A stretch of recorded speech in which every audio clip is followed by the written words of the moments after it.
এক ছেলের বাবা থাকতো বিদেশে, ছেলে গ্রামে থাকায় যখন যা চাইতো বাবার কাছে তার আশা পূরণ করত বাবা। একদিন তার বাবা তাকে একটি উচিত শিক্ষা দিল। তাকে বলল, আগামী মাসে নিজের উপার্জন টাকা দিয়ে চললে তোমাকে আমি একটা বড় উপহার দেব। ছেলে মজা করে ভেবে নিয়ে কাজ একটি খুঁজে নিল। প্রথম দিনই গরমে ঘাম ঝরিয়ে কঠোর পরিশ্রম করলো, কিন্তু মাস শেষে সামান্য কিছু টাকা হলো। বাবার কাছে সেই টাকা নিয়ে গেলে বাবা বলল, এটা জলে ফেলে দাও। ছেলে অবাক হয়ে বলল, এটা কিভাবে সম্ভব? এত টাকা?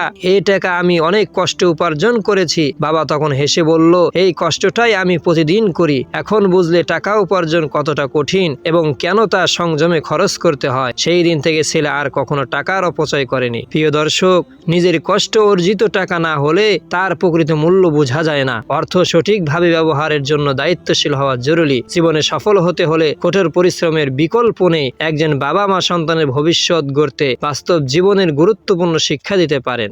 এক ছেলের বাবা থাকতো বিদেশে, ছেলে গ্রামে থাকায় যখন যা চাইতো বাবার কাছে তার আশা পূরণ করত বাবা। একদিন তার বাবা তাকে একটি উচিত শিক্ষা দিল। তাকে বলল, আগামী মাসে নিজের উপার্জন টাকা দিয়ে চললে তোমাকে আমি একটা বড় উপহার দেব। ছেলে মজা করে ভেবে নিয়ে কাজ একটি খুঁজে নিল। প্রথম দিনই গরমে ঘাম ঝরিয়ে কঠোর পরিশ্রম করলো, কিন্তু মাস শেষে সামান্য কিছু টাকা হলো। বাবার কাছে সেই টাকা নিয়ে গেলে বাবা বলল, এটা জলে ফেলে দাও। ছেলে অবাক হয়ে বলল, এটা কিভাবে সম্ভব? এত টাকা?